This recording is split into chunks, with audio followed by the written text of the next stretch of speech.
আমাদের বাড়িতে দুটো বড় অনুষ্ঠান, একটা ভাইফোঁটা, একটা অঘ্রাণ মাসে কালী পুজো। এই দুটো অনুষ্ঠানই কিন্তু আমাদের বাড়িতে দুদিন ব্যাপী চলতে থাকে।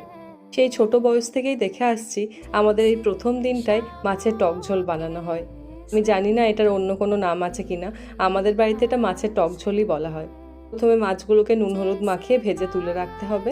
তারপর পেঁয়াজ, রসুন, আদা, কাঁচা লঙ্কা দিয়ে একটা পেস্ট বানিয়ে নিতে হবে। আর তার সঙ্গে রাখতে হবে একটু কুচানো পেঁয়াজ আর কুচানো টমেটো। এবার কড়াইতে তেল গরম হলে জিরে ফোড়ন দিয়ে পেঁয়াজগুলোকে ভেজে নিতে হবে। তারপর ওই পেস্টটা দিয়ে ভালো করে নাড়াচাড়া করে নিতে হবে। এরপর হলুদ, জিরে গুঁড়ো, ধনে গুঁড়ো একসঙ্গে জল দিয়ে মিশিয়ে এখানে দিয়ে দিতে হবে। এবার তেল ছাড়তে শুরু করলে দিয়ে দিতে হবে টমেটোগুলোকে ভালো করে কষিয়ে নিয়ে আমি দিয়ে দিয়েছি তেঁতুল জল, যেটা আমি আগে থেকেই ভিজিয়ে রেখেছিলাম। আর তার সঙ্গে আরও কিছুটা জল দিয়ে ভালো করে ফুটিয়ে নিতে হবে। ফুটে গেলে আমি এক এক করে মাছগুলো এখানে দিয়ে দিয়েছি। তারপরে আমি ঢাকা দিয়ে কিছুক্ষণ রান্না করে নিয়েছি। এরপর ঢাকা খুলে দেখে নিতে হবে নুন আর চিনিটা ব্যালেন্স হয়েছে কিনা। আমি আগেই নুন চিনি দিয়েছিলাম, সেটা বলতে ভুলে গেছি। যাই হোক, রেডি হয়ে গেছে আজকে টক ঝোল। তারপর শালপাতায় একে একে ভাত, আলু পোস্ত, মাছের টক ঝোল পড়তো। আমাদের তো গন্ধেই মন ভরে যেত।